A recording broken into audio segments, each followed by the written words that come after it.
Hello दोस्तों, आज हम क्लास 12th के अध्याय 1 से लेके 4 तक मोस्ट इम्पॉर्टेंट क्वेश्चन देखेंगे। तो आइए अब हम समय व्यर्थ न करते हुए अपने टॉपिक पर चलते हैं।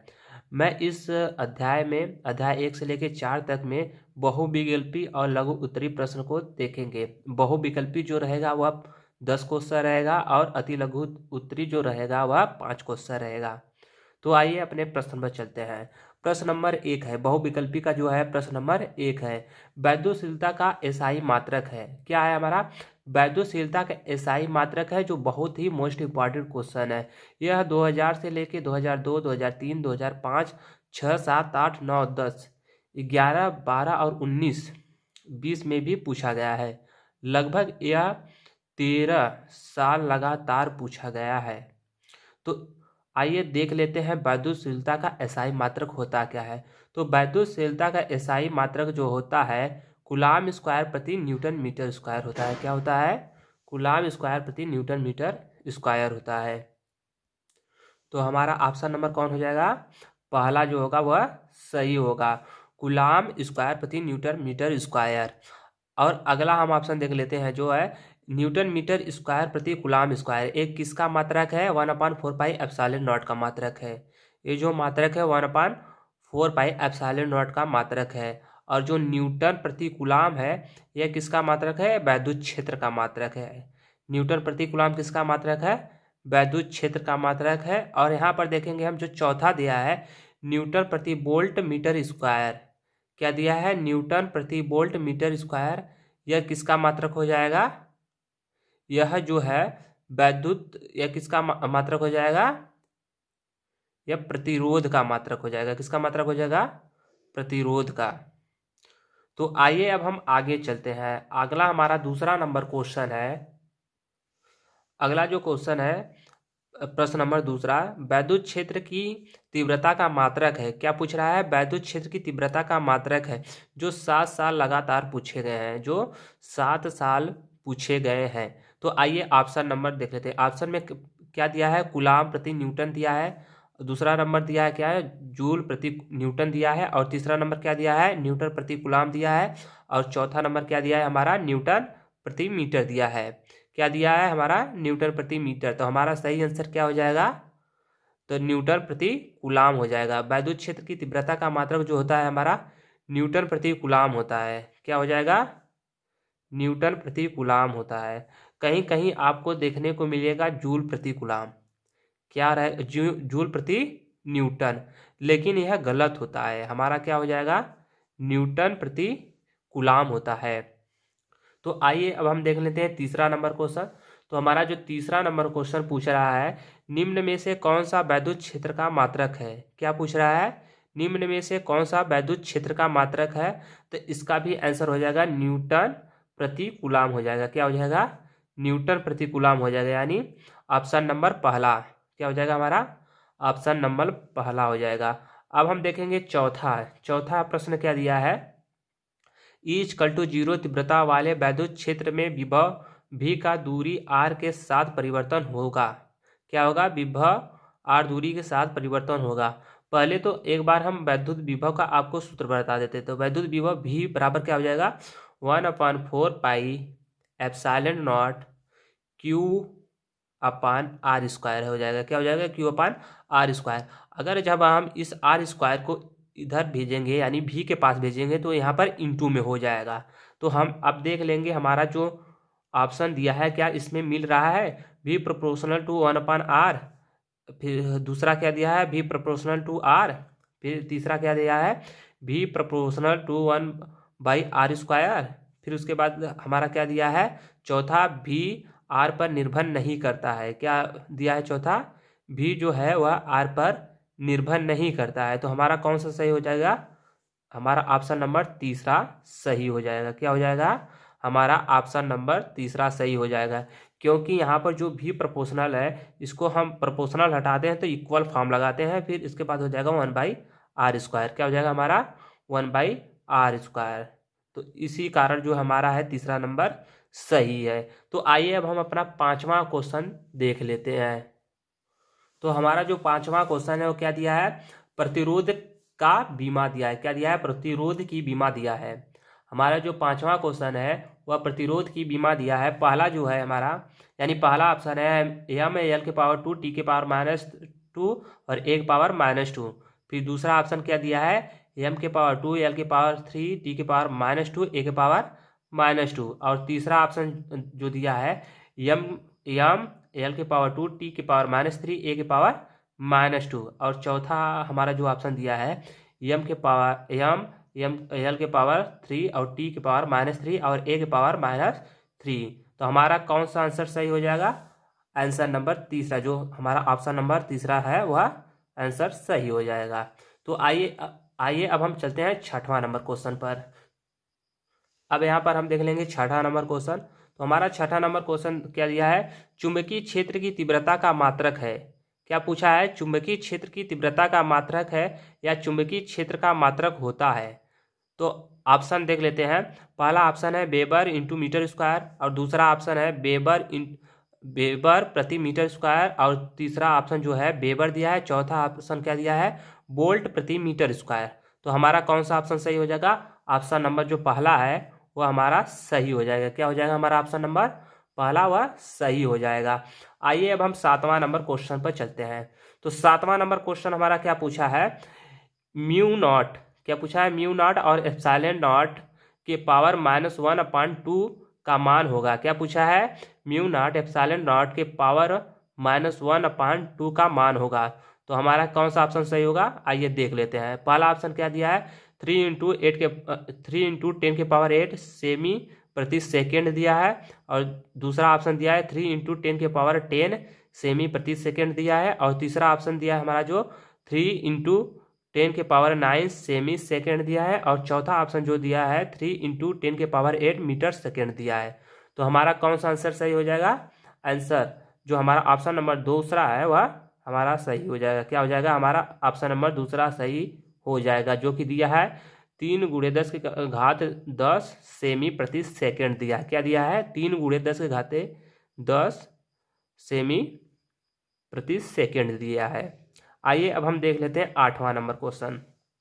तो हमारा आठवां नंबर क्वेश्चन क्या पूछ रहा है, यम द्रव्यमान का कण जिस पर आवेश Q है एक सामान्य चुंबकीय क्षेत्र B के लंबवत वेग V से प्रवाहित होता है, इसके पथ की त्रिज्या होगी। क्या होगी, इसके पथ की त्रिज्या होगी। तो आइए अब हम ऑप्शन अपना देख लेते हैं। तो इसमें भी 4 ऑप्शन दिया है। पहला ऑप्शन दिया है m/q × b, और दूसरा ऑप्शन दिया है m/q × b v × b दिया है, और जो तीसरा ऑप्शन दिया है 2m/q × b, और चौथा ऑप्शन जो दिया है m × v/q × b। तो हमारा कौन सा ऑप्शन सही हो जाएगा, ऑप्शन नंबर चौथा जो होगा हमारा सही हो जाएगा। कौन सा सही हो जाएगा हमारा, ऑप्शन नंबर चौथा। तो आइए अब हम नवा क्वेश्चन देख लेते हैं। अब हम देखेंगे नवा क्वेश्चन। नवा क्वेश्चन है, किसी सामान्य चुंबकीय क्षेत्र में एक इलेक्ट्रॉन क्षेत्र के लंबवत दिशा में प्रवेश करता है, इलेक्ट्रॉन का पथ होगा। क्या पूछ रहा है, किसी सामान्य चुंबकीय क्षेत्र में एक इलेक्ट्रॉन क्षेत्र के लंबवत दिशा में प्रवेश करता है, इलेक्ट्रॉन का पथ होगा। हम ऑप्शन देख लेते हैं। पहला ऑप्शन है परवलयाकार, और दूसरा ऑप्शन है दीर्घवृत्ताकार, और तीसरा ऑप्शन है वृत्ताकार, और चौथा ऑप्शन है सरल रेखा में। तो हमारा क्या हो जाएगा, ऑप्शन नंबर चौथा, यानी ऑप्शन नंबर जो तीसरा है वह सही हो जाएगा। क्या हो जाएगा हमारा ऑप्शन नंबर तीसरा सही हो जाएगा, जो वृत्ताकार गति करेगा। क्या करेगा, वृत्ताकार गति करेगा। अब हम देख लेते हैं बहुविकल्पी का 10वां और लास्ट क्वेश्चन। क्या देखते हैं, बहुविकल्पी का 10वां और आखिरी क्वेश्चन देख लेते हैं। तो हमारा जो आखिरी क्वेश्चन है 10वां नंबर, चुंबकीय क्षेत्र बी वेक्टर में वेग v वेक्टर से गतिमान आवेश Q के एक कण पर लगने वाला बल F वेक्टर है। क्या पूछा है, चुंबकीय क्षेत्र B में वेग v से गतिमान आवेश Q के एक कण पर लगने वाला बल है। आइए अब हम ऑप्शन अपना देख लेते हैं। तो पहला ऑप्शन है Q/v vector into b vector, फिर दूसरा ऑप्शन दिया है v vector into b vector upon Q दिया है, और तीसरा ऑप्शन दिया है वेक्टर यानी Q ब्रैकेट में vector v into vector b bracket close है, फिर और चौथा ऑप्शन दिया है हमारा v vector into V Q vector into B vector. तो हमारा कौन सा ऑप्शन सही हो जाएगा? ऑप्शन नंबर तीसरा। हमारा ऑप्शन नंबर तीसरा क्या होगा? सही हो जाएगा। तो यहाँ पर जो हमारा था 10 क्वेश्चन कंप्लीट हो गया है बहुविकल्पी का। अब हम चलते हैं अपने अति लघु उत्तरी प्रश्न पर, जो कि 5 प्रश्न है। तो अति लघु उत्तरी प्रश्न को हम देख लेते हैं। तो हमारा अति लघु उत्तरी प्रश्न का पहला क्वेश्चन क्या पूछ रहा है? एक कूलाम में कितने इलेक्ट्रॉन होते हैं? क्या पूछा है? एक कूलाम में कितने इलेक्ट्रॉन होते हैं। इसका यानी इसका हमें आंसर लाने के लिए पहले हमें कूलाम का सूत्र ज्ञात होना चाहिए। तो हम क्यू बराबर क्या लिखते हैं? एन ई लिखते हैं। कूलाम का सूत्र क्या होता है? क्यू बराबर एन ई। जो क्यू होता है, यहाँ पर देख लेते हैं, जहाँ क्यू होता है आवेश होता है, और जो एन होता है इलेक्ट्रॉनों की संख्या होती है, और जो ई होता है इलेक्ट्रॉन होता है। ई का मान कितना होता है? 1.6 × 10⁻−19 कूलाम होता है। कितना होता है? 1.6 × 10⁻−19 कूलाम होता है। अब हम देखेंगे क्या, अब यहाँ से हम क्या करते हैं, हमें किस चीज़ का मान निकालना है? इलेक्ट्रॉन होते हैं, यानी इलेक्ट्रॉन की संख्या ज्ञात करनी है। तो हम क्या लिखेंगे? n = Q/E लिखेंगे। यह कैसे होगा हम आपको एक बार बता देते हैं। जब हम इस E को इधर ले जाएंगे तो हमारा क्या हो जाएगा? Q/E हो जाएगा, और जो n है ये इधर ही रह जाएगा, इसीलिए हम n बराबर Q/E लिखे हैं। तो आइए अब हम आगे देख लेते हैं। आगे हमारा क्या लिखा है? n = 1/1.6 × 10⁻−19 कूलाम दिया है। क्या दिया है? 1/1.6 × 10⁻−19 दिया है। यह कैसे आया है मैं आपको बता देता हूँ। जैसे कि हमने आपको यहाँ पर प्रश्न में दिया है कि एक कूलाम में कितने इलेक्ट्रॉन होते हैं। तो यहाँ पर जो क्यू का मान है वह हमने 1 रखा है, और जो इलेक्ट्रॉन का मान है 1.6 × 10⁻−19 था, वही मैंने रख लिया है। अब क्या करते हैं, हम इसको भाग देकर देख लेते हैं। जब हम यहाँ से दशमलव हटाएंगे, यानी यहाँ जब हम 1.6 के बीच में से दशमलव हटाएंगे तो हम ऊपर क्या करेंगे? एक जीरो बढ़ा लेंगे। क्या करेंगे? एक जीरो हम बढ़ा लेंगे। तो फिर हम 16 से जब भाग देंगे तो 16 छक्का 96 हो जाएगा हमारे हाथ, यानी 16 छक्का 96 हो जाएगा, 6 से जाएगा, फिर उसके बाद हमारे पास 4 बचेगा, फिर 16 चौक यानी 16 दूना के 32 हो जाएगा। तो हम यहाँ पर 2 लिखेंगे और 32 हो जाएगा, और 16 × 5 = 80 हो जाएगा। यहाँ पर 8 बच जाएगा, फिर यहाँ जीरो बढ़ाएंगे, फिर क्या हो जाएगा? 16 × 5 = 80। तो हमारा क्या हो जाएगा? यहाँ पर कट जाएगा। क्या हो जाएगा? यहाँ पर कट जाएगा। अब हम देखेंगे क्या, अब हम देखेंगे तो हमारा जो आंसर है वो कितना आएगा। तो n बराबर हम क्या लिखे हैं? 0.625 × 10⁻19 लिखे हैं। जब इस हम -19 को ऊपर ले जाएंगे तो हमारा +19 हो जाएगा। फिर उसके बाद हम आगे लिखे हैं n = 6.25 × 10⁻18 लिखे हैं। यह कैसे लिखे हैं हम आपको बता देते हैं। जब हम इस पॉइंट को एक नंबर इधर आगे लाते हैं तो हमारे पास 10⁻−1 होता है। क्या होता है? 10⁻−1। हम फिर 10⁻−1 में से +19 को घटा देते हैं तो हमारे पास 18 बच जाता है। कितना बच जाता है? 10⁻+18 यानी 18 बच जाता है। यही हमारा क्या होगा? आंसर होगा। क्या हो जाएगा हमारा? यह आंसर हो जाएगा। आइए अब हम अगला क्वेश्चन देख लेते हैं। अगला हमारा दूसरा नंबर क्वेश्चन है। दूसरा नंबर क्वेश्चन पूछ रहा है वैद्युत क्षेत्र की तीव्रता की परिभाषा तथा इसका मात्रक लिख लीजिए। क्या पूछ रहा है? वैद्युत क्षेत्र की तीव्रता की परिभाषा तथा इसका मात्रक लिखिए। तो हमारा वैद्युत क्षेत्र की तीव्रता का परिभाषा क्या हो जाएगा? वैद्युत क्षेत्र का वह बिंदु जिसमें कोई आवेशित वस्तु रखने पर वह वस्तु आकर्षण एवं प्रतिकर्षण बल का अनुभव करता है, तो उस बिंदु को हम वैद्युत क्षेत्र की तीव्रता कहते हैं। क्या कहते हैं? उस बिंदु को वैद्युत क्षेत्र की तीव्रता कहते हैं। अब हम देखेंगे वैद्युत क्षेत्र का मात्रक।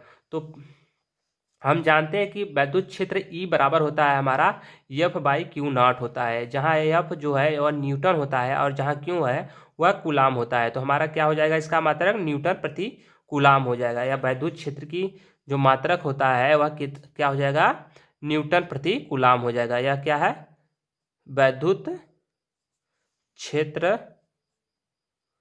का मात्रक है।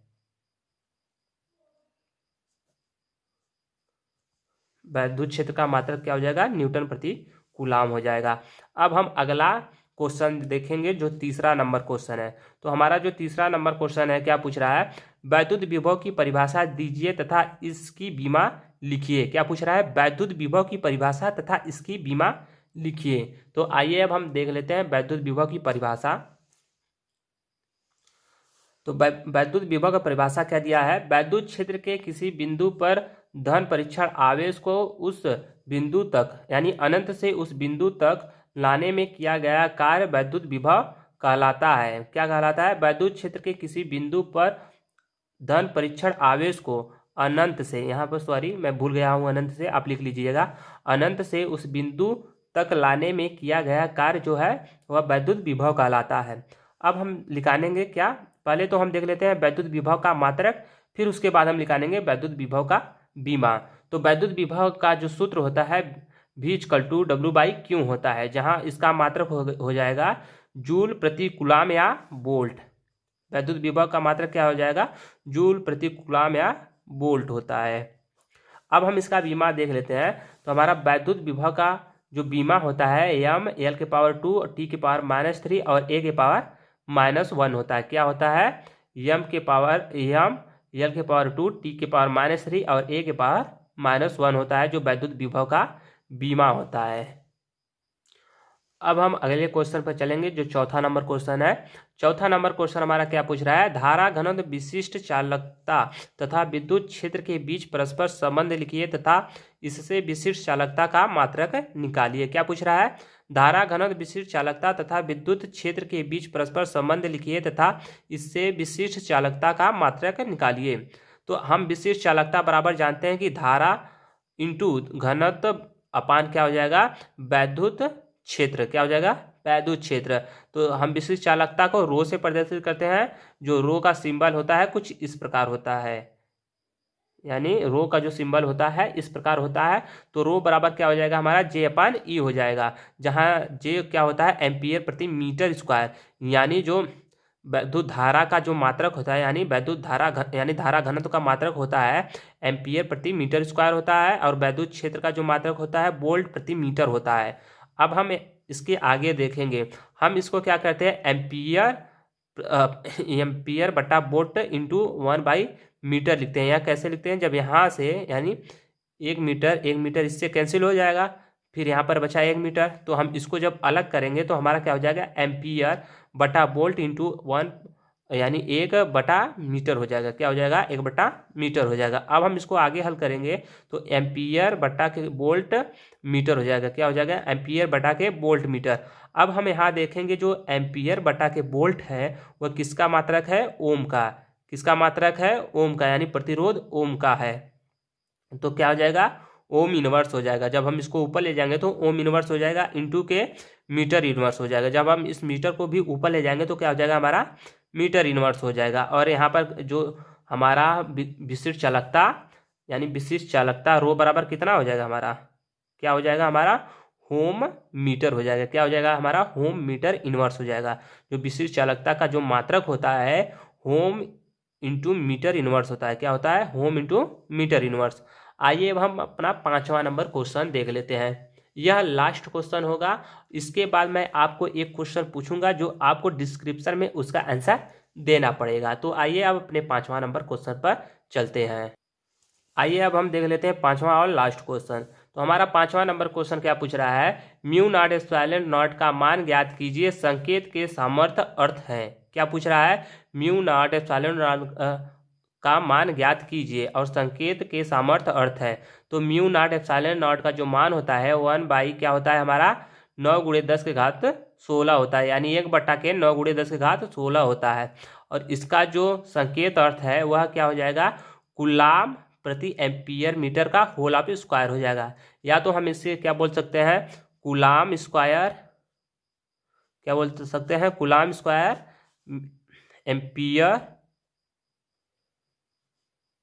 स्क्वायर इंटू मीटर स्क्वायर बोल सकते हैं। क्या बोल सकते हैं, मीटर स्क्वायर।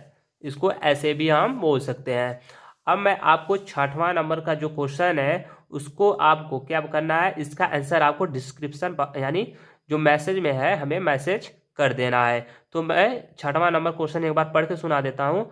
यह आप क्वेश्चन हल करके हमारे जो कमेंट बॉक्स में है कमेंट कर दीजिएगा। तो हमारा जो 6वां नंबर क्वेश्चन था, म्यू नॉट एप्सिलॉन नॉट का बीमा सूत्र है। क्या पूछ रहा है? म्यू नॉट एप्सिलॉन नॉट का बीमा सूत्र है, जो आपको आंसर इसका करके हमारे कमेंट बॉक्स में कमेंट कर देना है। तो आज का क्लास जो था यही तक समाप्त हुआ। अगले के क्लास में और भी इम्पोर्टेंट क्वेश्चन आएंगे, जिसके लिए आपको हमारे चैनल को सब्सक्राइब करना होगा और घंटी के आइकन को प्रेस करना होगा, जिससे कि हमारे द्वारा बनाई गई वीडियो की नोटिफिकेशन सबसे पहले आप तक पहुँचे। Thank you.